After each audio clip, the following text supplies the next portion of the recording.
President Bongbong Marcos taps the spokesperson of the armed forces to lead his security group. One passenger died while another is still missing after a vessel traversing the waters of Bohol and Leyte caught fire. And in Pride Month, Philippine Bet Fuchsia Ravenna bags the country's third Miss International Queen crown.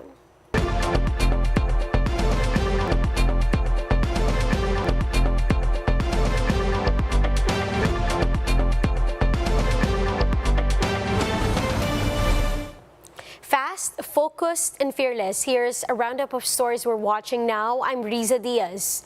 We begin the newscast with a passenger vessel catching fire while it's on its way to Leyte from Bohol earlier today. The boat is identified as MBCA Mama Mary Chloe with 8 crew members and 157 passengers on board. For the latest, we have Commodore Armand Balilo, spokesperson of the Philippine Coast Guard, over the phone. Good evening, sir. Good evening, Liza. So I'd like to know, is there an update on the number of fatalities? As of the moment, we have reported only one fatality. We have accounted all the 154 passengers right now. So, sir, again, to confirm, you've accounted and have been able to locate all the passengers and staff on board? 164 of them, yes. Only one missing. And we have one casualty, one dead. Okay, so other than the casualties, sir, how is their situation? Some of them were already sent home, and some were being assisted by the LGU where they are at right now.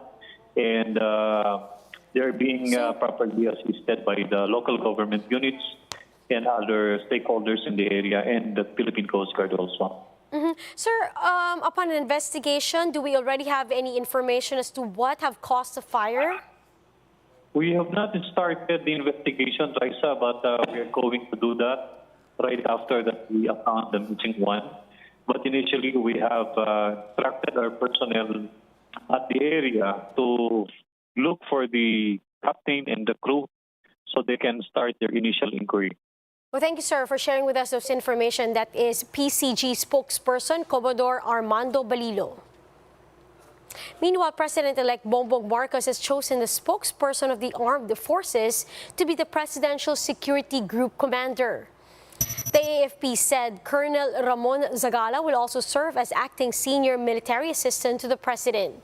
He is the son of Rafael Zagala, a key military official during the Marcos senior administration, and an erstwhile aide to former President Erap Estrada. Zagala is set to replace Brigadier General Randolph Cabangbang by June 30. To prepare for the next president's inauguration, authorities have closed several roads in the vicinity of the National Museum. Starting today until 11 p.m. of June 30, Padre Burgos Avenue, Finance Road, Maria Rosa Street, and General Luna Street will be closed to motorists. The Ayala Boulevard and Victoria Street will also be blocked off on June 30 from 4 in the morning till 11 p.m. In line with this, the MMDA will implement a rerouting scheme for PUVs and private vehicles. Northbound motorists from Ross Boulevard should turn right at UN Avenue or Calao Avenue, then turn left at Taft Avenue. Now, those heading to east coming from Ross Boulevard should turn left at Calao Avenue or UN Avenue, then turn right at Taft Avenue. We'll be back with more stories after the break. Keep it here on One News.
You're still watching One News Now. I'm Riza Diaz. Pag-asa is currently monitoring a low-pressure area within the Philippine territory. For the latest on weather, we have weather forecaster Adskar Aurelio. He's joining us over the phone this evening. Sir Adskar, good evening. We'd like to know what's the latest location of the low-pressure area. Hello, good evening. The low pressure area that we are monitoring as of this moment, the low pressure area was at the east of Mindanao. As of 3 o'clock in the afternoon, the low pressure area was spotted at 70 kilometers east-southeast of Surigao City, Surigao del Norte. Because of this low pressure area, cloudiness are experiencing cloudiness over some part of the most part of Visayas and Mindanao. This weather disturbance are expected to bring cloudy sky with scattered rain showers and thunderstorms for the next 24 hours over Visayas, Bicol region, Calabarzon, Mimaropa, Isabela, and Aurora. While the rest of the country, including Metro Manila, will be experience generally fair weather, but we will have there's chance of isolated rain showers due to localized thunderstorms. Likely is this LPA is going to develop into a tropical depression? Well, there's a chance to develop into a tropical depression, but as of this moment, the factors at this moment there's low chance to develop into tropical depression within the next 12 to 24 hours. But we assure you that we continue to monitor this weather disturbance, especially this weather disturbance is bringing rain over Visayas and Mindanao. Mm-hmm.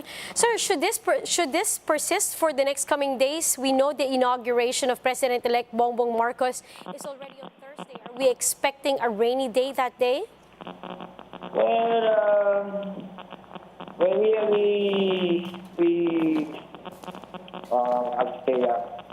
There's a chance to have a cloudy with rain showers on that day because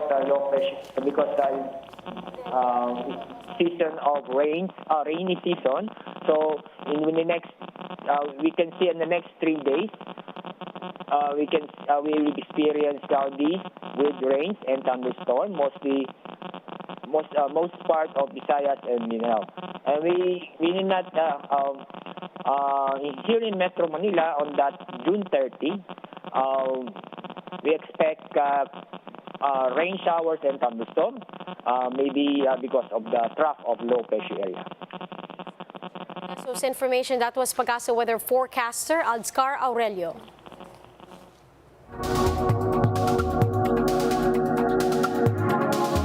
TikTok is now a certified money machine for its influencers, with the app set to gain around $12 billion in revenue this year.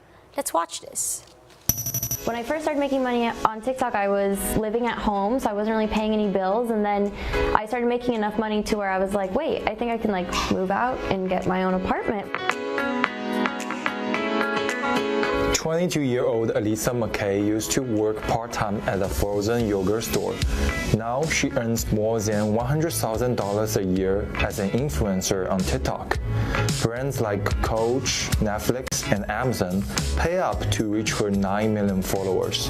I came across TikTok in 2018. I was in high school. I was a senior in high school, and I did a lot of theater. So when I was in productions, I really wanted an outlet where I can act. I kind of created this rich girl persona, and so my first really super viral video was a rich girl rap. You can call me Liz and I will show you around. I'll help you make sure that you don't look like a clown, you see. And it got 45 million views. My career goal has always been to be an actress. and TikTok is definitely helping me with that. I have such a large audience, which obviously that's super helpful when I'm trying to break into the entertainment industry. TikTok was the most downloaded app of 2021, and it's now starting to cash in on all that popularity. The app's revenue is projected to hit $12 billion this year, making it bigger than Twitter and Snap combined. It's also giving online advertising giants like Meta and Google a run for their money.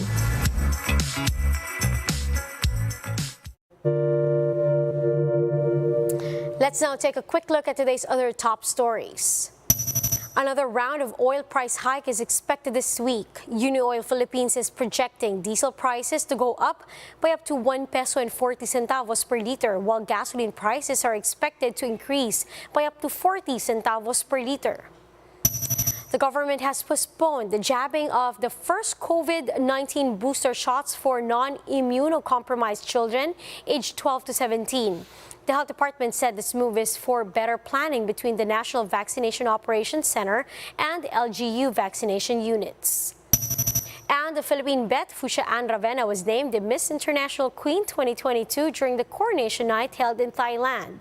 She is the third Filipina to win the crown in the pageant for transgender women after Kevin Balot in 2012 and Trixie Maristela in 2015. Now, for more updates, visit News 5, the Philippine Star, and Business World Online. Visit our website, onenews.ph, for more in-depth analysis. You can also catch One News on Signal Play app. Register for a free account now at www.signalplay.com and stream One News live anytime, anywhere. I'm Riza Diaz. Mask on, wash hands, and stay safe, Philippines. We are One News.